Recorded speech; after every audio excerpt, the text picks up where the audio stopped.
Hello മക്കളെ, അപ്പോൾ നമ്മൾ കഴിഞ്ഞ സെക്ഷനിൽ പറഞ്ഞു നിർത്തിയത് സെക്കൻഡ് യൂണിറ്റിലെ ഷിപ്പ് റെക്ട് സെയിലർ എന്ന് പറയുന്ന ഒരു ഷോർട്ട് സ്റ്റോറി അല്ല, ശരിക്കും അതൊരു സീരീസാണ്. അതിൻ്റെ ഒരു ചെറിയ പാർട്ട് മാത്രമാണ് നമ്മൾ പഠിച്ചുകൊണ്ടിരിക്കുന്നത്. നമ്മൾ കഴിഞ്ഞ സെക്ഷനിൽ അവസാനിപ്പിച്ചത് 7ാമത്തെ പാരഗ്രാഫിലാണ്. 7ാമത്തെ പാരഗ്രാഫിൽ എന്താ പറഞ്ഞിരുന്നത്? എലോൺ 2 meters away, റെഞ്ചിഫോ was still swimming calmly towards the raft. ആ റാഫ്റ്റിന് നേരെ റെഞ്ചിഫോ എന്ത് ചെയ്യുകയാണ്? നീന്തി വരുന്ന കാര്യം പറഞ്ഞാണ് നമ്മൾ ഏകദേശം അവസാനിപ്പിച്ചത്. അപ്പോൾ അവിടെ വെലസ്കോ എന്ന് പറയുന്ന അദ്ദേഹത്തിൻ്റെ ആ സെയിലറിൻ്റെ ഒപ്പം ഉണ്ടായിരുന്ന മറ്റു ഷിപ്പ്മേറ്റ്സും അയാളുടെ അതേ കണ്ടീഷനിലായിരുന്നു.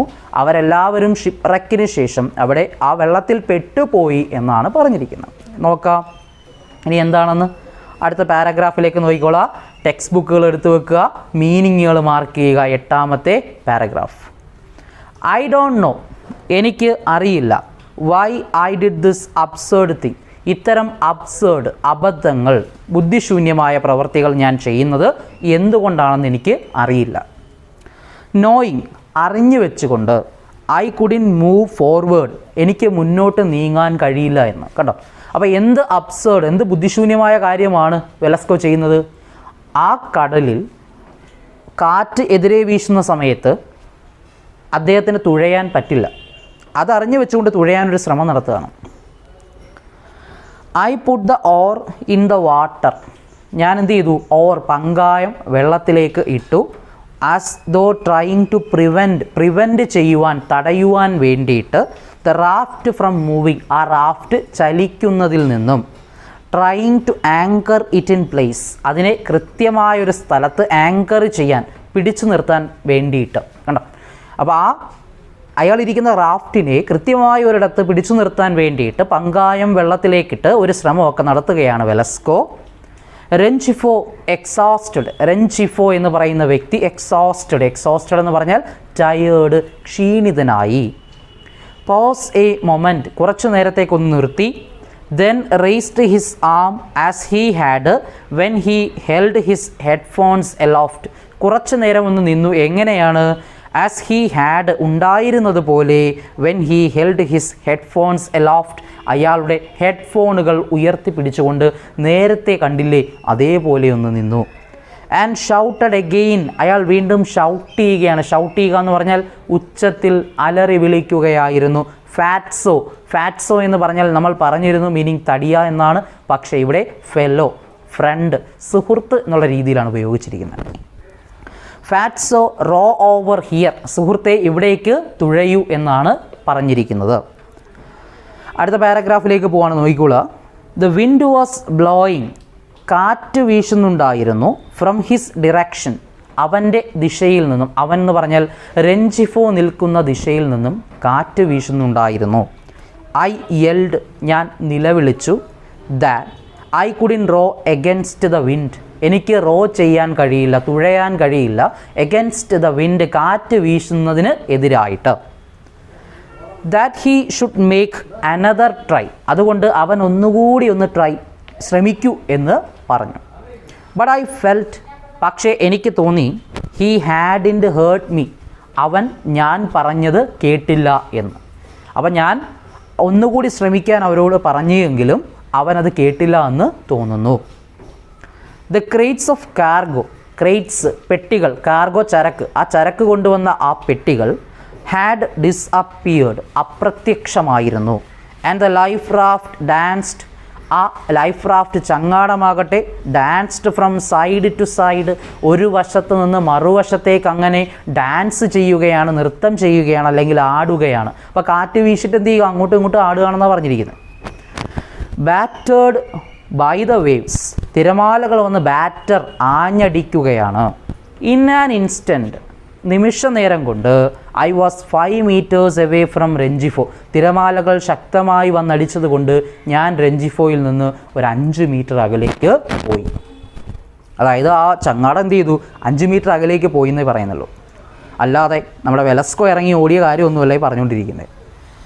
And had lost sight of him, അവനിൽ നിന്ന് 5 meter അകലേക്ക് പോവുക മാത്രമല്ല, and had lost sight of him, അവനിൽ നിന്നുള്ള കാഴ്ച നഷ്ടമായി, അതായത് അവനെ കാണാതെ ആയി എന്ന് പറഞ്ഞിരിക്കുന്നു. But he appeared in another spot. പക്ഷേ അവൻ മറ്റൊരു സ്ഥലത്ത് പ്രത്യക്ഷപ്പെട്ടു. സ്റ്റിൽ നോട്ട് പാനിക്കിങ്, അവൻ അപ്പോഴും പാനിക്കായിരുന്നില്ല, പരിഭ്രാന്തനായിരുന്നില്ല.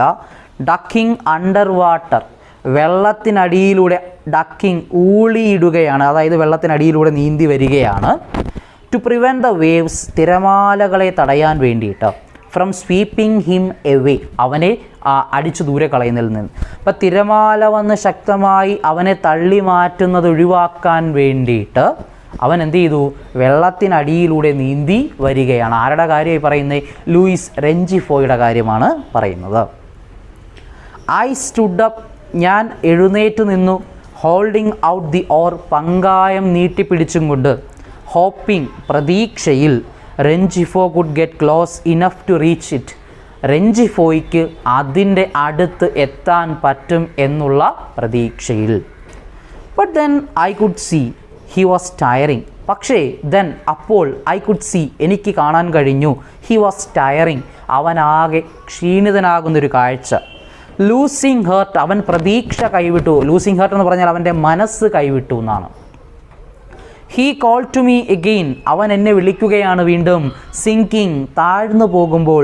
ഫാറ്റ്സോ ഫാറ്റ്സോ, സുഹൃത്തെ സുഹൃത്തെ എന്ന് വിളിച്ചുകൊണ്ട് അവൻ ആ വെള്ളത്തിനടിയിലേക്ക് താഴ്ന്നു പോകുന്ന കാഴ്ച നോക്കി ഞാൻ നിസ്സഹായനായി നിൽക്കുകയാണ് എന്നാണ് ആര് പറഞ്ഞിരിക്കുന്നത്? വെലസ്കോ പറഞ്ഞിരിക്കുന്നത്. കണ്ടല്ലോ. അടുത്ത പാരഗ്രാഫിലേക്ക് പോവാം.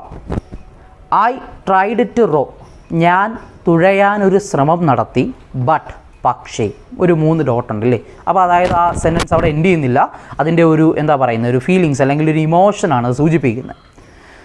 ഇറ്റ് വാസ് ആസ് ഹോപ്പ്ലെസ്, അത് ഹോപ്പ്ലെസ് ആയിരുന്നു, പ്രതീക്ഷയറ്റതായിരുന്നു, അല്ലെങ്കിൽ അസാധ്യമായിരുന്നു. ആസ് ദ ഫസ്റ്റ് ടൈം, ആദ്യ തവണത്തേതുപോലെ. I made a last try, ഞാൻ അവസാനമായൊരു ശ്രമം നടത്തി.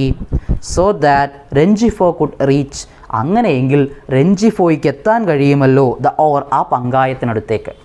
ആ പങ്കായത്തിനടുത്തേക്ക് എത്താൻ വേണ്ടി, റെഞ്ചിഫോയെ ഒന്ന് സഹായിക്കാൻ വേണ്ടി ഞാനൊരു പരിശ്രമം നടത്തി. ഇനി എന്താ സംഭവിക്കുന്നതെന്ന് നോക്കിക്കൊള്ളുക. ബട്ട് ദ റേസ്ഡ് ഹാൻഡ്, ഉയർന്നു നിന്നിരുന്ന ആ കൈ, which a few minutes earlier, കുറച്ച് നിമിഷങ്ങൾക്ക് മുൻപ് എന്ത് ചെയ്തു? Had been trying to keep the headphones, ഹെഡ്ഫോണുകൾ ഉയർത്തിപ്പിടിക്കാൻ ശ്രമിച്ചിരുന്ന, ഉയർന്നു നിന്നിരുന്ന ആ കൈകളുണ്ടല്ലോ, ഫ്രം സിങ്കിങ്, മുങ്ങിപ്പോകാതെ നിന്നിരുന്നത്. സാങ് ഫോർ എവർ, അത് എന്നേക്കുമായി മുങ്ങിപ്പോവുകയും ചെയ്തു. Less than 2 meters from the or, ആ പങ്കായത്തിൽ നിന്ന് 2 മീറ്ററുകൾ മാത്രം അകലെ. കണ്ടല്ലോ. അപ്പം എന്നാ പറഞ്ഞിരിക്കുന്നത് അവിടെ?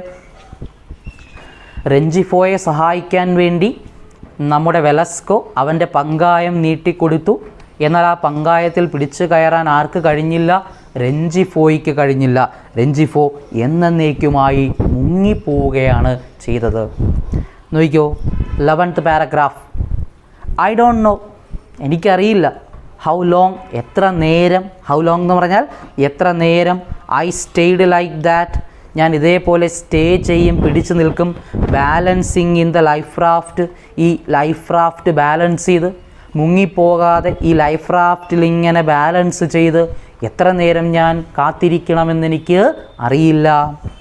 ഹോൾഡിങ് ഔട്ട് ദി ഓർ, പങ്കായം ഇങ്ങനെ നീട്ടിപ്പിടിച്ചുകൊണ്ട്. I kept searching the water, ഞാൻ ആ വെള്ളത്തിലേക്ക് നോക്കിക്കൊണ്ടിരിക്കുകയായിരുന്നു. ഹോപ്പിംഗ്, പ്രതീക്ഷിച്ചുകൊണ്ട്. That someone would surface soon, ആരെങ്കിലും സർഫസ് ചെയ്യും. സർഫസ് ചെയ്യുക എന്ന് പറഞ്ഞാൽ മുങ്ങിപ്പോയ ആരെങ്കിലും ഒരാൾ വെള്ളത്തിന് മുകളിലേക്ക് പൊങ്ങി വരും എന്നുള്ള പ്രതീക്ഷയിലായിരുന്നു ഞാൻ. But the sea was clear, അപ്പോഴേക്കും കടൽ ശാന്തമായിരുന്നു.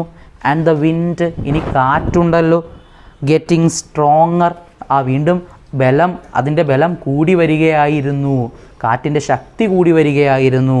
ബ്ലൂ എഗൻസ്റ്റ് മൈ ഷർട്ട്, അതെൻ്റെ ഷർട്ടിന്, കുപ്പായത്തിന് എഗൻസ്റ്റ്, എതിരെ, അതായത് ഞാൻ നിൽക്കുന്നതിൻ്റെ ഓപ്പോസിറ്റ് ഡിറക്ഷനിൽ നിന്ന്, അതായത് അവിടുന്ന് ഇങ്ങോട്ട് വീശുകയാണ്. My shirt like the howl of a dog, ആ കാറ്റ് വീശുന്നതിനെ എഴുത്തുകാരൻ പറഞ്ഞിരിക്കുന്നത് നായ ഹൗൾ ചെയ്യുന്നത് പോലെ, കൂവുന്നത് പോലെ, ഓരിയിടുന്നത് പോലെ എന്നൊക്കെയാണ്. ദ കാർഗോ ഹാഡ് ഡിസപ്പിയേർഡ്, ആ ചരക്ക് അപ്രത്യക്ഷമായി. ദ മാസ്റ്റ്, അതിൻ്റെ പാമരമുണ്ടല്ലോ, ഗ്രോയിങ് മോർ ഡിസ്റ്റിങ്ക്റ്റ്, കൂടുതൽ ഡിസ്റ്റിങ്ക്റ്റ് എന്ന് പറഞ്ഞാൽ കുറച്ചുകൂടി വ്യക്തമാവുകയായിരുന്നു, ക്ലിയർ എന്നാണ് മീനിങ്. പ്രൂവ്ഡ്, അത് തെളിയിച്ചു തന്നു.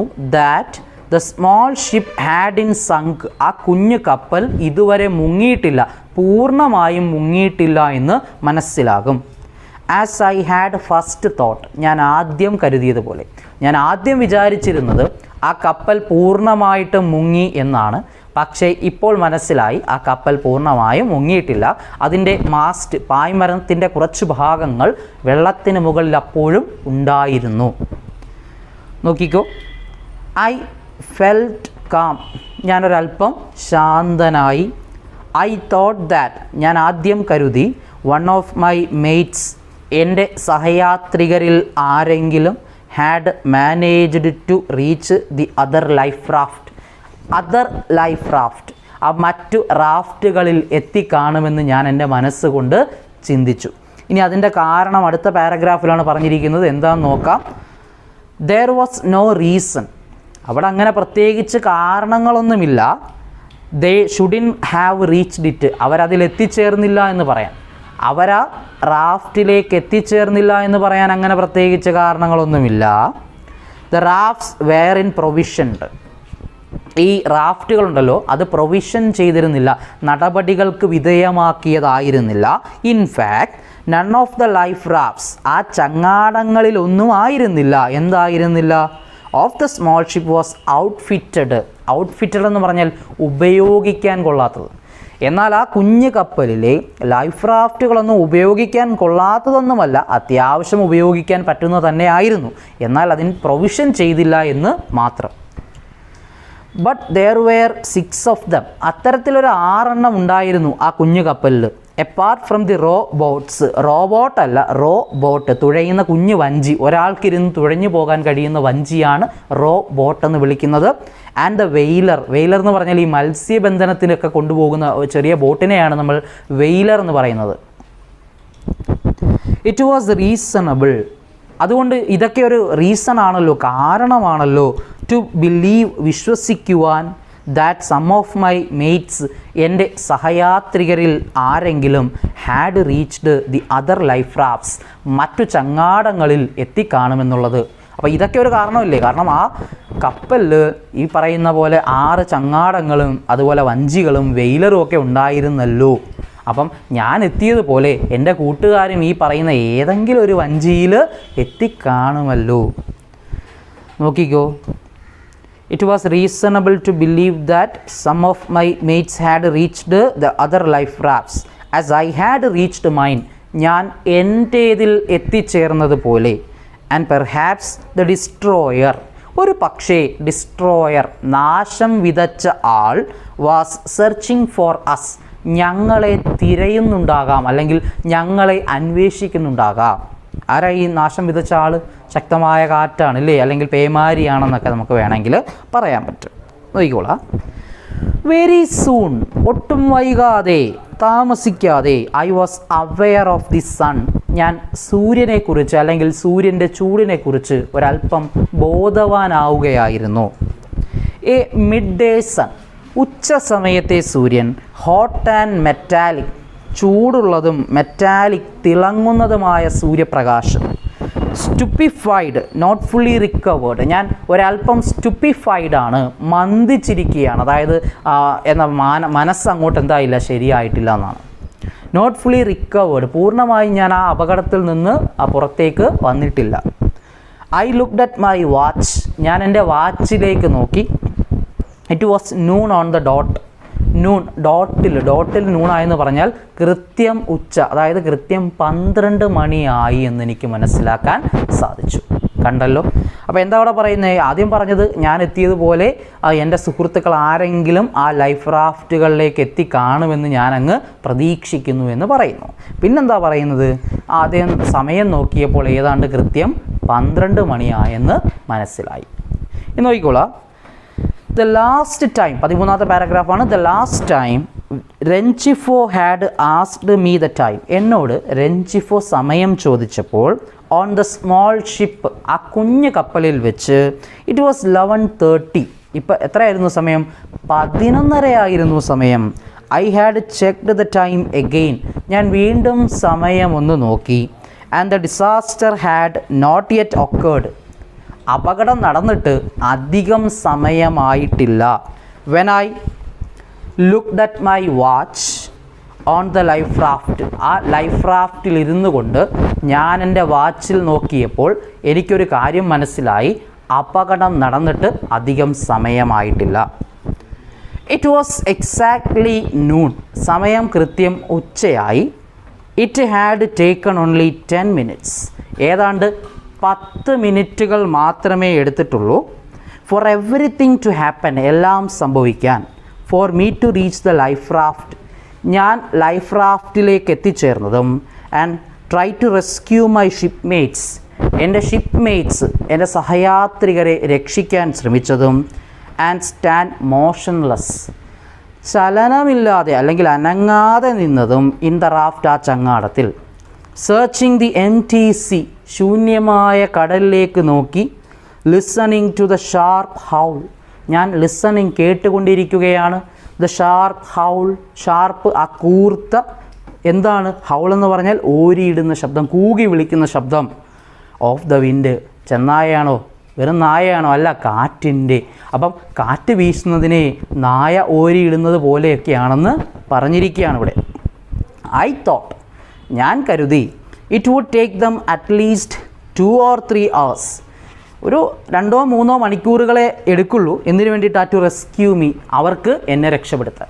അപ്പോൾ ഈ അപകടത്തെക്കുറിച്ച് അറിയുന്ന ആളുകൾ ഒരു പക്ഷേ 2-3 മണിക്കൂറുകൾ കൊണ്ട് എന്ത് ചെയ്യുമായിരിക്കും? എന്നെ രക്ഷിക്കുമായിരിക്കും എന്നുള്ള പ്രതീക്ഷയിലാണ് ആര് നിൽക്കുന്നത്? വെലസ്കോ നിൽക്കുന്നത്. അപ്പോൾ നോക്കിക്കോളാം, അടുത്ത പാരഗ്രാഫിലേക്ക് പോവാം. 14ാമത്തെ പാരഗ്രാഫ്. 2 or 3 hours, 2-3 മണിക്കൂറുകൾ. ഐ കാൽക്കുലേറ്റഡ്, ഞാനൊന്ന് കണക്ക് കൂട്ടി നോക്കി. It seemed an extra ordinarily long time, അത് ഒരു അസാധാരണമാം വിധം, എക്സ്ട്രാ ഓർഡിനറിലി ലോങ് ടൈം, ദൈർഘ്യമേറിയ ഒരു സമയമാണ്. To be alone at sea, കടലിൽ ഒറ്റയ്ക്ക് ആയി പോകാം. കടലിൽ ഒറ്റയ്ക്ക് 2-3 മണിക്കൂറുകൾ എന്ന് പറഞ്ഞാൽ പിടിച്ചു നിൽക്കാൻ ഒരല്പം പ്രയാസം തന്നെയാണ്. But I try to resign myself, പക്ഷേ ഞാൻ എൻ്റെ മനസ്സിനെ ഒന്ന് റിസൈൻ ചെയ്യിക്കുക എന്ന് പറഞ്ഞാൽ അതിൽ നിന്നൊന്ന് മാറ്റി ചിന്തിപ്പിക്കുവാൻ തീരുമാനിച്ചു. ടു ഇറ്റ്, അതിൽ നിന്നും. I had no food or water, എനിക്ക് കഴിക്കാൻ ആഹാരമോ കുടിക്കാൻ വെള്ളമോ ഒന്നും ഉണ്ടായിരുന്നില്ല. And by 3 in the afternoon, ഏതാണ്ടൊരു ഉച്ചയ്ക്ക് 3 മണിയായപ്പോഴേക്കും ഐ വുഡ് ഷുവർലി ഹാവ്, എന്നിലുണ്ടായി എ സിയറിങ് തേഴ്സ്റ്റ്, ഒരു വല്ലാത്ത തേഴ്സ്റ്റ്, ദാഹം. സിയറിങ് എന്ന് പറഞ്ഞാൽ തൊണ്ട ഉണങ്ങി വരളത്തില്ലേ, അതിനെ സിയറിങ് എന്ന് പറയുന്നത്. തേഴ്സ്റ്റ്, ദാഹം, ഒരു വല്ലാത്ത ദാഹമുണ്ടായി. The sun burned my head and my skin, സൂര്യൻ എൻ്റെ തലയ്ക്കും എൻ്റെ തൊലിക്കും മേലെ അടിച്ചുകൊണ്ടിരിക്കുക. അതായത് സൂര്യൻ്റെ ചൂട് അത്രയ്ക്കുണ്ട്, അസഹനീയമായ ചൂടാണെന്നാണ് പറഞ്ഞിരിക്കുന്നത്. Which was dry and hardened, അത് ഡ്രൈ, ഉണങ്ങി, ഹാർഡൻഡ്, കട്ടി പിടിച്ചിരിക്കുകയാണ്. ബൈ സോൾട്ട്, ഉപ്പ് കൊണ്ട്. അതായത് ഞാൻ കടലിലേക്കല്ല വീണേ, ഞാൻ എന്ന് പറഞ്ഞാൽ വെലസ്കോയാണ്. കടലിലേക്ക് വീണു, ആ വെള്ളം മുഴുവൻ ഉണ്ടായിരുന്നു. സൂര്യൻ്റെ ചൂടുകൊണ്ട് അതിങ്ങനെ ഉണങ്ങിയിട്ട് ഉപ്പ് ഇങ്ങനെ കട്ടി പിടിച്ചിരിക്കുന്ന ഒരു കാഴ്ച കാണാൻ സാധിച്ചു. നോക്കിക്കോ. Since I had lose my cap, എൻ്റെ തൊപ്പി നഷ്ടമായത് മുതൽ. ഐ സ്പ്ലാഷ്ഡ്, ഞാൻ തളിക്കുകയാണ്. വാട്ടർ ഓൺ മൈ ഹെഡ്, എൻ്റെ തലയിലേക്ക് വെള്ളം. അപ്പം ഞാൻ തൊപ്പി നഷ്ടപ്പെട്ടത് മുതൽ തലയിലേക്ക് വെള്ളം തളിച്ചാണ് ഞാൻ പിടിച്ചു നിൽക്കുന്നത്. അത്രയ്ക്ക് ചൂടാണെന്നാണ് ഉദ്ദേശിക്കുന്നത്. And I just SAT on the side of the raft, ഞാൻ ആ റാഫ്റ്റിൻ്റെ ഒരു സൈഡിലങ്ങിരുന്നു, ഒരു വശത്തിരുന്നു. വെയിറ്റിംഗ് ടു ബി റെസ്ക്യൂഡ്, ആരെങ്കിലും രക്ഷിക്കും എന്ന് പ്രതീക്ഷിച്ച് കാത്ത്, ആരെങ്കിലും രക്ഷിക്കണേ എന്ന പ്രതീക്ഷയിൽ ഞാൻ ആ റാഫ്റ്റിൻ്റെ ഒരു വശത്തേക്കങ്ങ് ഇരുന്നു എന്നാണ് പറഞ്ഞിരിക്കുന്നത്. നോക്കിക്കോ, 14ാമത്തെ പാരഗ്രാഫ് കണ്ടിന്യൂ ചെയ്യുകയാണ്, മാറ്റമില്ല. 14ാമത്തെ പാരഗ്രാഫ് തന്നെയാണ് എൻ്റെ കണ്ടിന്യൂഷൻ. ശ്രദ്ധിച്ച് കേട്ടോണേ. ഇറ്റ് വാസ് ഓൺലി ദെൻ, അപ്പോഴായിരുന്നു. That I felt the pain, എനിക്കൊരു ചെറിയ വേദന തോന്നിയത്. ഇൻ മൈ റൈറ്റ് നീ, എവിടെ? എൻ്റെ വലത്ത് ഭാഗത്തെ മുട്ടിൽ. അപ്പോൾ എൻ്റെ വലത്തെ കാൽമുട്ടിൽ ഒരു വല്ലാത്ത വേദന തോന്നാൻ തുടങ്ങി. The thick blue drill fabric, thick കട്ടിയുള്ള ബ്ലൂ ഡ്രിൽ ഫാബ്രിക്, നല്ല നീല നിറത്തിലുള്ള തുണിയാണത്, ഓഫ് മൈ ട്രൗസർ ലെഗ്, എൻ്റെ ട്രൗസറിൻ്റെ നമ്മളെ പാൻസില്ലേ അതിൻ്റെ കാര്യമാണ് പറയുന്നത്, വാസ് വെറ്റ്, അതാകെ മൊത്തം നനഞ്ഞിരിക്കുകയാണ്. So I had a hard time, എനിക്കുണ്ടായിരുന്നു ഇത്തിരി പ്രയാസം. എന്തിനാ? റോളിങ് ഇറ്റ് അപ്പ്, അതൊന്ന് മടക്കി വെക്കാൻ. നല്ല കട്ടിയുള്ള തുണിയായതുകൊണ്ട് അത് മടക്കി വെക്കാൻ ഒരല്പം പ്രയാസം നേരിട്ടു. ബട്ട് വെൻ ഐ ഡിഡ്, ഞാനത് ചെയ്തു കഴിഞ്ഞപ്പോൾ ഐ വാസ് സ്റ്റാർട്ടിൽഡ്, ഞാനങ്ങ് സ്റ്റാർട്ടിൽഡ്, ഞെട്ടിപ്പോയി.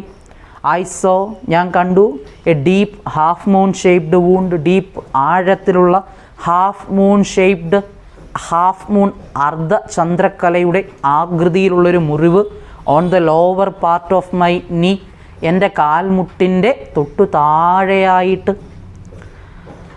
ഐ ഡിഡിൻ നോ, എനിക്കറിയില്ലായിരുന്നു. If I had gashed it on the side, ഞാൻ ഗേഷ് ചെയ്യുക എന്ന് പറഞ്ഞാൽ മുറിവുണ്ടായത് on the side of the ship, ഇനി ആ കപ്പലിൻ്റെ വശത്ത് എവിടെയെങ്കിലും വെച്ചിട്ടാണോ, അതായത് വെള്ളത്തിലേക്ക് വീഴുന്ന സമയത്താണോ?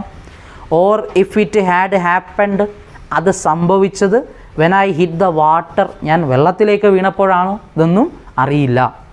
Four I didn't notice it, കാരണം ഞാനത് നോട്ടീസ് ചെയ്തില്ല, ശ്രദ്ധിച്ചതേയില്ല. Until I was seated in the life raft, ഞാൻ ആ ലൈഫ് റാഫ്റ്റിൽ ഇരിക്കുന്ന നേരം വരെ. ആ ലൈഫ് റാഫ്റ്റിൽ കയറി കൂട്ടുകാരെ രക്ഷിക്കാൻ ശ്രമമൊക്കെ നടത്തി, അത് നടന്നില്ല. ആ സമയത്തൊന്നും മുറിവിൻ്റെ കാര്യം അറിയുന്നില്ല.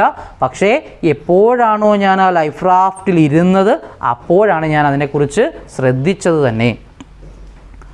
ദോ ദ വൂണ്ട് ബേൺഡ്, എന്നാലും ആ മുറിവുണ്ടല്ലോ ബേൺഡ് ഒന്ന് കരിഞ്ഞു, എ ലിറ്റിൽ കുറച്ച്, ആ മുറിവൊന്ന് ഉണങ്ങിയിട്ടുണ്ട്. ഇറ്റ് ഹാഡ് സ്റ്റോപ്ഡ് ബ്ലീഡിങ്, അതിൽ നിന്നും രക്തം വരുന്നത് അവസാനിച്ചിരുന്നു. ആൻഡ് വാസ് കംപ്ലീറ്റ്ലി ഡ്രൈ, അത് പൂർണ്ണമായും ഉണങ്ങിയ അവസ്ഥയിലാണ്. Because of the salt water I imagine, ഞാൻ കരുതി ഉപ്പുവെള്ളം വീണതുകൊണ്ട് ആ മുറിവ് ഒരു പക്ഷേ ഉണങ്ങിയതാകാം എന്ന്. നോക്കിക്കോ, അടുത്ത പാരഗ്രാഫ് നമ്മുടെ ഈ സ്റ്റോറിയുടെ ലാസ്റ്റ് പാരഗ്രാഫാണ്. Uncertain as to what to do, എന്ത് ചെയ്യണമെന്ന് അൺസർട്ടൺ, ഉറപ്പില്ലാതിരിക്കുമ്പോൾ I decided to make an inventory, ഞാനൊരു ഇൻവെൻ്ററി നടത്താമെന്ന് തീരുമാനിച്ചു. ഇൻവെൻ്ററി, അന്വേഷണം. ഓഫ് മൈ ബിലോങ്ങിങ്സ്, എൻ്റെ കൈവശമുള്ള വസ്തുക്കളുടെ. I wanted to figure out, എനിക്കൊന്ന് ഫിഗർ ഔട്ട് ചെയ്യണം, കണക്കാക്കണം. What I could count on in my solitude at sea, solitude at sea, കടലിലെ എൻ്റെ ഏകാന്തതയിൽ എൻ്റെ കയ്യിൽ എന്തൊക്കെയുണ്ടെന്ന് എനിക്കൊന്ന് അറിയാൻ ആഗ്രഹം തോന്നി. ഫസ്റ്റ് ഓഫ് ഓൾ, ആദ്യം തന്നെ I could relay on my watch, ഞാൻ എൻ്റെ വാച്ച്, എൻ്റെ കയ്യിൽ കിടക്കുന്ന വാച്ചിനെ റിലേ ചെയ്യുകയാണ്, വിശ്വസിക്കുകയാണ്. വിച്ച് കെപ്റ്റ് പെർഫെക്റ്റ് ടൈം, കൃത്യമായ സമയം തരുന്ന. And which I couldn't stop glancing, എനിക്ക് കഴിയില്ല സ്റ്റോപ്പ് ഗ്ലാൻസിങ് ലുക്കിംഗ്, നോക്കാതിരിക്കാൻ. ഗ്ലാൻസ് ചെയ്യുക, നോക്കുക എന്നാണ് കേട്ടോ. അപ്പോൾ എനിക്ക് നോക്കാതിരിക്കാൻ കഴിയില്ല. In every 2 or 3 minutes, 2 or 3 നിമിഷത്തിന്. അപ്പോൾ നമ്മളാണെങ്കിലും എപ്പോഴും ഇങ്ങനെ വാച്ച് സമയം നോക്കിയിരിക്കുക, എത്ര മണിയാണ് ചിന്തയിൽ നമ്മളിരിക്കുന്നത്. ക്ലാസ്സിലൊക്കെ ആണെങ്കിലും ഇതൊന്ന് തീർന്ന് കിട്ടിയാൽ മതി എന്നുള്ള ചിന്തയിൽ നമ്മളിങ്ങനെ വാച്ച് നോക്കിയിരിക്കും. ഓരോ മിനിറ്റ് കഴിയുമ്പോൾ ഇതെന്താ സമയം പോകാത്തെ എന്നൊക്കെ നമ്മൾ പറയുകയും ചെയ്യും. ഇവിടെ ഓരോ 2 or 3 നിമിഷത്തിലും ഞാൻ എൻ്റെ വാച്ചിൽ എപ്പോഴും ഇങ്ങനെ നോക്കിക്കൊണ്ടേയിരിക്കും. ഇൻ അഡീഷൻ, അത് കൂടാതെ I had my gold ring, എൻ്റെ കയ്യിലൊരു ഗോൾഡ് റിങ് ഉണ്ടായിരുന്നു, ഒരു സ്വർണ്ണ മോതിരം ഉണ്ടായിരുന്നു. വിച്ച് ഐ ഹാഡ് ബോട്ട്, അത് ഞാൻ വാങ്ങിയത് ഇൻ കാർട്ടജന എന്ന് പറയുന്ന സ്ഥലത്തു നിന്നാണ്. ദ ഇയർ ബിഫോർ, ഒരു വർഷം മുൻപ്.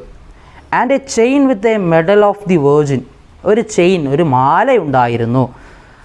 ആരുടെയാ? With a medal of the Virgin of Carmen, കന്യാമറിയത്തിൻ്റെ ചിത്രമാലേഖനം ചെയ്തൊരു മാലയുണ്ടായിരുന്നു. On it also purchased in Cartagena, അതും കാർട്ടജനയിൽ നിന്ന് തന്നെ വാങ്ങിയതാണ്. From another sailor for 35 pesos, ആരുടെ കയ്യിൽ നിന്നാ? മറ്റൊരു സെയിലറിൻ്റെ കയ്യിൽ നിന്നും 35 പെസോസിന്. ഇൻ മൈ പോക്കറ്റ്സ്, ഇനി എൻ്റെ പോക്കറ്റിലാകട്ടെ ഐ ഹാഡ് നത്തിങ്, മറ്റൊന്നും ഉണ്ടായിരുന്നില്ല പ്രത്യേകിച്ച്.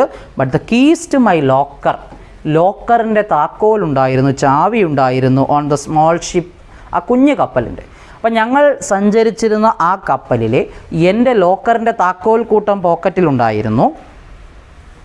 On the small ship and 3 business card, 3 business കാർഡുകൾ ഉണ്ടായിരുന്നു. ഐ ഹാഡ് ബീൻ ഗിവൺ, എനിക്ക് നൽകപ്പെട്ടത് at the store in Mobile one day in January മാസത്തിൽ മൊബൈൽ എന്ന് പറഞ്ഞാൽ അവിടുത്തെ ആ തീരത്തുള്ളൊരു കടയിൽ കയറിയപ്പോൾ അവിടുന്ന് ലഭിച്ചതാണിതെന്ന് പറയുന്നു.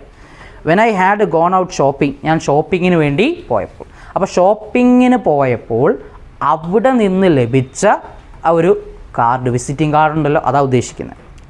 Since I had nothing to do, അങ്ങനെ പ്രത്യേകിച്ചൊന്നും ചെയ്യാനില്ലാത്തത് കൊണ്ട് ഐ റെഡ് ദ കാർഡ്സ്, ഞാൻ ആ കാർഡ് വായിച്ചു. ഓവർ ആൻഡ് ഓവർ, വീണ്ടും ടു ഡിസ്ട്രാക്ട് മൈസെൽഫ്, എൻ്റെ ഡിസ്ട്രാക്ട് ചെയ്യാൻ, എൻ്റെ ശ്രദ്ധ തിരിക്കുവാൻ. അൺടിൽ ഐ വാസ് റെസ്ക്യൂഡ്, എന്നെ ആരെങ്കിലും റെസ്ക്യൂ ചെയ്യുന്നതുവരെ, രക്ഷിക്കാനെത്തുന്നതുവരെ. കണ്ടോ? അപ്പോൾ എന്നെ ആരെങ്കിലും രക്ഷിക്കാനെത്തുന്നത് വരെ ആ കാർഡുകൾ വായിച്ച് എൻ്റെ ബോറടി മാറ്റുവാൻ ഞാൻ തീരുമാനിച്ചു. ഇത്രയുമാണ് ഇവിടെ സംഭവിക്കുന്നത്. നിങ്ങൾ ആ ഒരു കഥ കേൾക്കുമ്പോൾ മനസ്സിലാവും, കൃത്യമായൊരു തുടക്കമോ എൻഡിങ്ങോ ഒന്നുമില്ല. അപ്പോൾ ഈ സീരീസിൻ്റെ ഇടയിലുള്ളൊരു ചാപ്റ്റർ മാത്രമാണ് നിങ്ങൾക്ക് പഠിക്കാനായിട്ട് തന്നിരിക്കുന്നത്. വെലസ്കോ വെള്ളത്തിലേക്ക് വീണതും അവിടുന്ന് രക്ഷപ്പെടാൻ വേണ്ടി കാണിക്കുന്ന സാഹസങ്ങളും ഒക്കെയാണ് കാണിക്കുന്നത്. അപ്പോൾ ഇത് ഫസ്റ്റ് ഡേ ആണ്, 2 മണിക്കൂറത്തെ കാര്യമേ പറഞ്ഞുള്ളൂ. 10 ദിവസം വെലസ്കോ അവിടെ ഒറ്റയ്ക്ക് കഴിഞ്ഞു, ആഹാരവും വെള്ളമൊന്നും ഇല്ലാതെ. അതിനുശേഷമാണ് അദ്ദേഹത്തിനെ രക്ഷിക്കുന്നത് എന്ന് ശരിക്കും കഥയിൽ. ഓക്കെ മക്കളെ, ഇനി നമുക്ക് ആ ഒരു ചാപ്റ്ററുമായിട്ട് റിലേറ്റ് ചെയ്ത് വരുന്ന കുറച്ച് ആക്ടിവിറ്റീസ് ഉണ്ട്. ആക്ടിവിറ്റീസിൽ തന്നെ ശരിക്കും പറഞ്ഞാൽ ഗ്രാമർ റിലേറ്റഡ് ഉണ്ട്, ടെക്സ്റ്റ് ഓറിയൻറ്റഡും ഉണ്ട്. ഗ്രാമർ റിലേറ്റഡ് എന്ന് പറയുമ്പോൾ നമ്മൾ പുറത്തുനിന്നുള്ള ഗ്രാമറൊന്നും അല്ല ഇതിനകത്ത് പഠിക്കുന്നത്, നമ്മുടെ ടെക്സ്റ്റിലെ ആ ഒരു സ്റ്റോറിയുമായിട്ട് റിലേറ്റ് ചെയ്ത് വരുന്ന കുറച്ച് കാര്യങ്ങളൊക്കെയാണ് പഠിക്കാനുള്ളത്. അതിൽ നിങ്ങളുടെ ലെറ്റസ് എൻറിച്ച് അവർ വൊക്കാബുലറി എന്ന് പറഞ്ഞ ഒരു ആക്ടിവിറ്റി ഉണ്ട്. അതിൽ പേജ് നമ്പർ 55 ആക്ടിവിറ്റി 1 നമുക്ക് വേണ്ട, അത് ഈ പ്രോനൗണുകളെ കുറിച്ചൊക്കെ അറിയാനുള്ളതാണ്. ആക്ടിവിറ്റി 2 പോവാം. ആക്ടിവിറ്റി 2 അതിൽ ഈ പറയുന്ന പോലെ വേർഡ്സ്, അതിൽ ly ചേർക്കുന്ന, ചേർക്കുന്ന, അങ്ങനെ വെർബുമായിട്ട് റിലേറ്റ് ചെയ്ത കുറച്ച് കാര്യങ്ങൾ പറയുന്നത്. ഇനി നമുക്ക് വേണ്ടത് എക്സാമിന് ക്വസ്റ്റ്യനിൽ വരുന്നത് ആക്ടിവിറ്റി 3 ഉണ്ടല്ലോ, page number 56 page number 56 activity 3 ആണ്. ആക്ടിവിറ്റി 3 ആണ്. അതിലെന്താണെന്ന് നോക്കാം. ആക്ടിവിറ്റി 3 നിങ്ങളുടെ ടെക്സ്റ്റിൽ ബോക്സിൽ കുറച്ച് വാക്കുകൾ കൊടുത്തിട്ടുണ്ട്. Impression, recognise, contemplate, surface, evidence. കണ്ടല്ലോ. Fill in the blanks in the following passage picking up the right words given in the box. നമ്മുടെ വിട്ടുപോയ ഭാഗങ്ങൾ പൂരിപ്പിക്കുക എന്നുള്ളതാണ്. നമുക്കിനി അതിൻ്റെ ആദ്യം നമ്മളിതിനകത്ത് ചെയ്യേണ്ടതെന്ന് പറഞ്ഞാൽ ഈ തന്നിരിക്കുന്ന വേർഡ്സിൻ്റെ മീനിങ്ങുകൾ അറിഞ്ഞിരിക്കണം. അതാണ് ഏറ്റവും മെയിൻ. മീനിങ്ങുകൾ അറിഞ്ഞിരിക്കുക എന്നുള്ളതാണ്. അതിൽ ഇംപ്രഷൻ, റെക്കഗ്നൈസ്. ഇംപ്രഷൻ എന്ന് പറഞ്ഞാൽ എന്താണ്? തോന്നലാണ്. റെക്കഗ്നൈസ് എന്ന് പറഞ്ഞാലോ, റെക്കഗ്നൈസ് തിരിച്ചറിയുക എന്ന് പറയും. കണ്ടംപ്ലേറ്റ് ചെയ്യുക എന്ന് പറഞ്ഞാൽ തിങ്ക്, ചിന്തിക്കുക എന്ന് പറയും.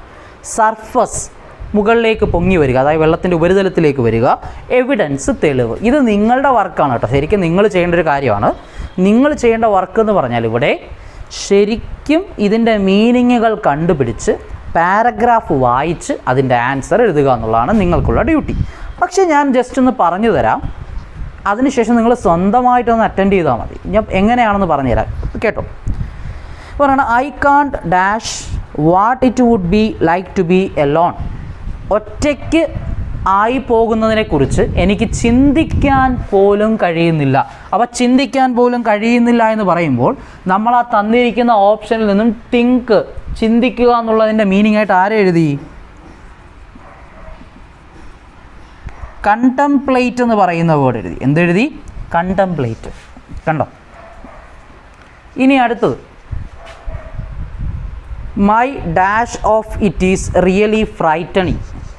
എൻ്റെ ആ ഒരു തോന്നൽ ശരിക്കും പേടിപ്പെടുത്തുന്നതായിരുന്നു. തോന്നൽ എന്ന് പറയുമ്പോൾ ഏതാ നമ്മൾ ഉപയോഗിക്കുന്നത്?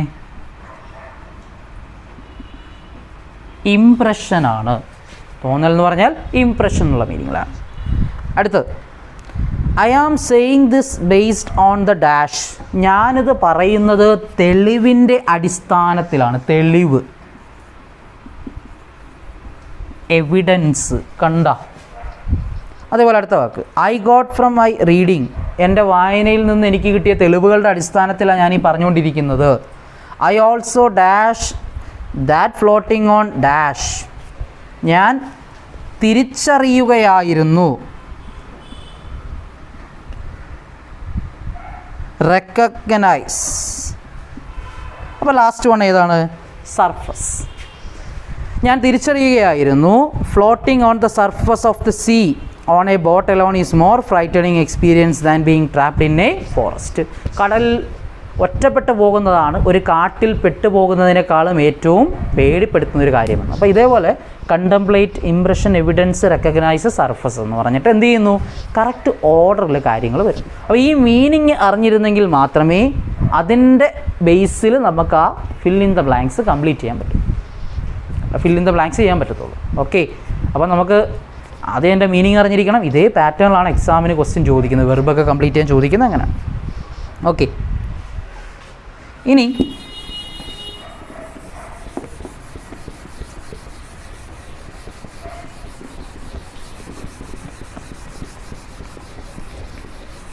ഓക്കെ, ലെറ്റസ് റൈറ്റിനകത്തുള്ള ആക്ടിവിറ്റീസ് നിങ്ങളുടെ ഇതിൻ്റെ എസ്സേയും ഒരു സ്പീച്ചും അതുപോലെ ലെറ്ററും ഒക്കെയാണ്. നമുക്ക് നോട്ട്സ് തരാം, നിങ്ങൾ വിഷമിക്കേണ്ട അതിനകത്ത്.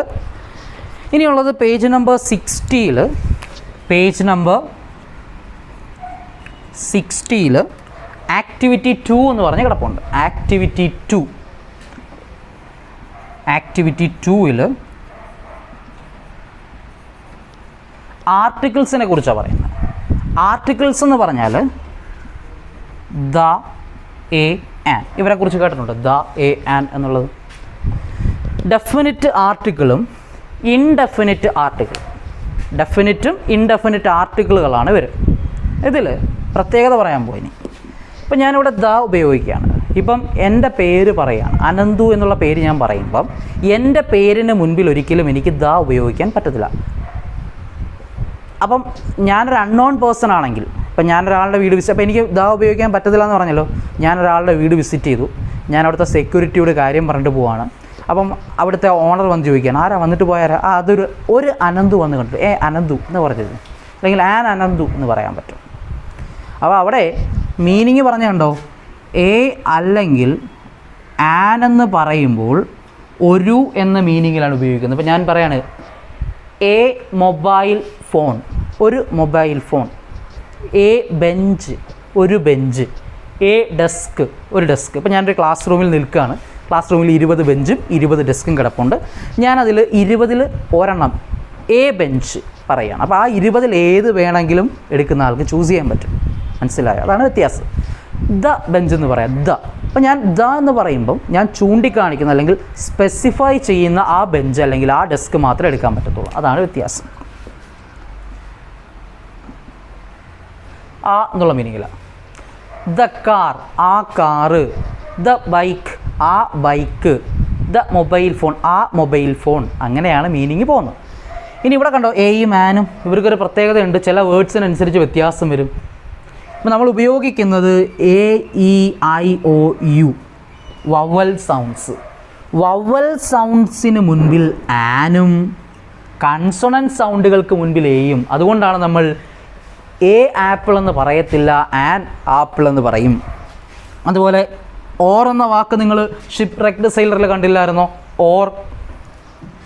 എ ഓർ എന്ന് പറഞ്ഞാൽ അത് തെറ്റാണ്. പകരം നമ്മൾ എന്തു ചെയ്യും? ആൻ ഓർ എന്ന് പറയണം. കണ്ടോ, ഓ എന്ന് പറയുന്ന വേർഡ് വവൽ സൗണ്ട് ആയതുകൊണ്ട് അതിന് മുൻപിൽ ആനെ ഉപയോഗിക്കാൻ പറ്റൂ എന്നതാണ് റൂള്. അപ്പോൾ ഇത് റൂളാണ്. ദ, എ, ആൻ പോലെയുള്ള ആർട്ടിക്കിൾസ് ഉപയോഗിക്കുമ്പോൾ ശ്രദ്ധിക്കേണ്ട റൂളാണ്. വവൽ സൗണ്ടുകൾക്ക് മുൻപിൽ എന്തുപയോഗിക്കണം? ആൻ ഉപയോഗിക്കണം. കൺസോണൻറ്റ് സൗണ്ടുകൾക്ക് മുൻപിൽ എ ഉപയോഗിക്കണം. ദയുടെ കാര്യത്തിൽ അങ്ങനെ വലിയ പ്രത്യേകതയൊന്നുമില്ല. ദേ എന്ന് പറയുമ്പോൾ ആ എന്നുള്ള മീനിങ്ങിൽ നമ്മളൊരു വസ്തുവിനെ സ്പെസിഫൈ ചെയ്ത് ഡെഫിനിറ്റ് ആയിട്ട് എടുത്ത് പറയുമ്പോഴാണ് നമ്മൾ ദ യൂസ് ചെയ്യുന്നത്. അപ്പോൾ അതിൻ്റെ ഡീറ്റെയിൽഡ് ആയിട്ടുള്ള ഒരു എക്സ്പ്ലനേഷനിലേക്ക് പോകുന്നില്ല. നമുക്ക് ആ ടെക്സ്റ്റിൽ വേണ്ടുന്ന കുറച്ച് കാര്യങ്ങൾ മാത്രം മതി. തൽക്കാലം നിങ്ങളതിൻ്റെ മീനിങ്ങുകൾ മാത്രം അറിഞ്ഞിരുന്നാൽ മതി. വലിയ ക്ലാസ്സുകളിലേക്ക് പോകുമ്പോൾ ഡീപ്പായിട്ട് മൊത്തം എവിടെയൊക്കെ യൂസ് ചെയ്യുന്നു, എവിടെയൊക്കെ യൂസ് ചെയ്യുന്നില്ല എന്നുള്ള കാര്യങ്ങൾ മുഴുവനും പഠിക്കാനുണ്ട്. ഇവിടെ നിങ്ങൾ ആ ഒരു ആക്ടിവിറ്റിയുമായിട്ട് റിലേറ്റ് ചെയ്ത് എന്തൊക്കെ വരുന്നു എന്ന് മാത്രം നോക്കാം. Look at these sentences from the story. സ്റ്റോറിയിലെ ഈ സെൻറ്റൻസുകൾ നിങ്ങളൊന്ന് നോക്കിക്കേ. The ship plunged into an abyss. കണ്ടോ? ദ ഷിപ്പ്, ആൻ അബിസ് എന്നൊക്കെ പറയുമ്പോൾ ഷിപ്പ്, ആ കപ്പൽ ഒരു ഗർത്തത്തിലേക്ക് എന്നാണ് പറഞ്ഞിരിക്കുന്നത്. ആ കപ്പൽ ഒരു ഗർത്തത്തിലേക്ക്, ഒരു ചുഴിയിലേക്ക്. മീനിങ് കണ്ടോ? ആ കപ്പൽ ഒരു ചുഴിയിലേക്ക് മുങ്ങിപ്പോയി എന്ന് പറഞ്ഞിരിക്കുകയാണ്. ഇതേ പാറ്റേണിൽ താഴെ തന്നിരിക്കുന്ന ആ ഒരു കുഞ്ഞ് പാരഗ്രാഫ് എന്ത് ചെയ്യണം? നിങ്ങൾ കംപ്ലീറ്റ് ചെയ്യണം. ഇതാണ് നിങ്ങൾക്കുള്ള ടാസ്ക്.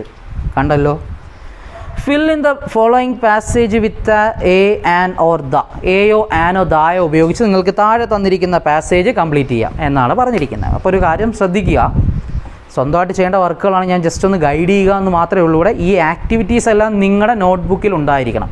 നോട്ട്ബുക്കിൻ്റെ പുറകിൽ, ഫ്രണ്ടിൽ നമ്മൾ നോട്ട്സ് എഴുതുക, പുറകിൽ എന്ത് ചെയ്തിരിക്കണം? തീർച്ചയായിട്ടും ഈ ആക്ടിവിറ്റീസ് കംപ്ലീറ്റ് ചെയ്ത് വെച്ചിരിക്കണം. നോട്ട്ബുക്കുകൾ ചെക്ക് ചെയ്യുന്നതായിരിക്കും കേട്ടോ. ഐ മെയ്ഡ്, ഞാൻ നടത്തി, last try, dash last try. അപ്പോൾ ഡാഷ്, അപ്പം എല്ലെന്ന് പറയുന്നത് വവ്വലാണോ കൺസണൻ്റ് ആണോ? ഞാൻ എൻ്റെ ആൻസേഴ്സ് ഇങ്ങോട്ട് എഴുതാൻ പോവാം. വവ്വലാണോ കൺസണൻ്റ് ആണ്? അതൊരു കൺസണൻ്റ് സൗണ്ടാണ്. അപ്പോൾ എനിക്ക് ആൻ പറയാക്കത്തില്ല, എ പറഞ്ഞു. അപ്പോൾ first one a. So that രഞ്ജിഫോ കുഡ് റീച്ച് ഡാഷ് ഓർ. ഒരു പങ്കായത്തിലേക്ക് അല്ല, ഞാനത് നീട്ടി കൊടുത്തതുകൊണ്ട് മാത്രം രഞ്ജിഫോയ്ക്ക് ആ പങ്കായത്തിലേക്ക് പിടിക്കാൻ പറ്റി. ആ ദ. ഓക്കെ. ബട്ട് ഡാഷ്, പക്ഷേ ഒരു അല്ല, പക്ഷേ ആ ഉയർന്നു നിന്നിരുന്ന കയ്യുകൾ. Which dash a dash few minutes earlier. Sorry, ഞാനത് പറഞ്ഞു പോയി, എൻ്റെ ആൻസർ അങ്ങ് പറഞ്ഞു പോയി. Dash few minutes. ഡാഷ് എന്ന് പറയുമ്പോൾ a few minutes, a few കുറച്ച് നേരങ്ങൾക്ക് മുൻപ്. Had been trying to keep the headphones. കണ്ടോ? A the a the. An വരുന്നില്ല, ഇത്രയിനകത്ത് വരുന്നുള്ളൂ. കണ്ടല്ലോ? അപ്പോൾ ഇതാണ് എവിടെ വന്നിരിക്കുന്ന വർക്ക്. ആക്ടിവിറ്റി 2 ഏതിലെയാണ്? ഇല്ല, ഗ്രാമർ വർക്കൗട്ട് റിലേറ്റ് ചെയ്ത് പേജ് നമ്പർ 60 ഇത് രണ്ടും കംപ്ലീറ്റ് ചെയ്യണം. ഇനി നമ്മൾ ആ പേജ് നമ്പർ 61 തന്നെ പോവുകയാണ്. അതും ഇതേപോലൊരു കുഞ്ഞ് ആക്ടിവിറ്റിയാണ്. നിങ്ങൾക്ക് എക്സാമിന് ഏറ്റവും കൂടുതൽ മാർക്ക് കിട്ടുന്ന, ഗ്രാമറിനകത്ത് ഒരു 3 മാർക്കെങ്കിലും സുഖമായിട്ട് ഒപ്പിക്കാൻ പറ്റുന്നൊരു സംഗതിയാണ് ഇനി പറയാൻ പോകുന്നത്. ശ്രദ്ധിച്ച് കേട്ടോളുക. നിങ്ങളുടെ പേജ് നമ്പർ 61 ആക്ടിവിറ്റി 3 ആണ്. സംഭവം ഇത്രയേ ഉള്ളൂ. Word pyramid. എന്താണ്? വേർഡ് പിരമിഡാണ്. കണ്ടല്ലോ? വേർഡ് പിരമിഡ് എന്ന് പറഞ്ഞ് കേട്ടിട്ടുണ്ടോ ഇതിനു മുമ്പ്? വാക്കുകൾ കൊണ്ട് പിരമിഡ് ഉണ്ടാക്കുക. പിരമിഡ് എന്ന് പറഞ്ഞാൽ അറിയാമല്ലോ, ഈജിപ്തിൽ കല്ലുകൾ അടുക്കി ഫറവോമാരുടെ ശവശരീരങ്ങൾ അടക്കം ചെയ്തിരുന്ന പിരമിഡ്. അത് പിരമിഡ് സ്ട്രക്ചറാണ്. ഇത് നമ്മൾ വേർഡ് പിരമിഡാണ്. വാക്കുകൾ കൊണ്ടൊരു പിരമിഡ് ഉണ്ടാക്കാൻ പോവാണ്. വാക്കുകൾ കൊണ്ട് പിരമിഡ് എന്ന് പറയുമ്പോൾ ഇവിടെ ഒരു എക്സാമ്പിൾ കൊടുത്തിരിക്കുക. Man, the man, the young man,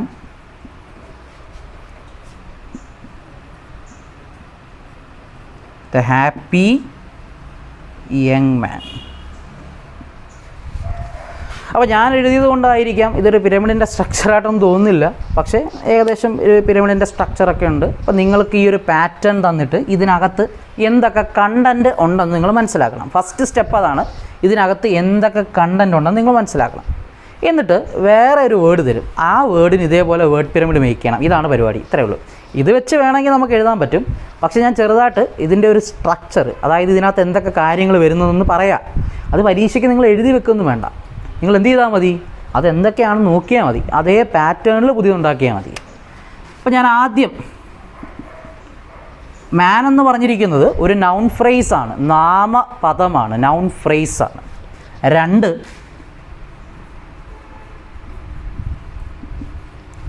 determiner plus noun phrase ആണ്. എന്താണ്? ഡിറ്റർമിനർ. ദ എന്ന് പറയുന്നത് ഒരു ഡിറ്റർമിനറാണ്, അതേ പ്ലസ് നൗൺ ഫ്രേസ് ആണ്.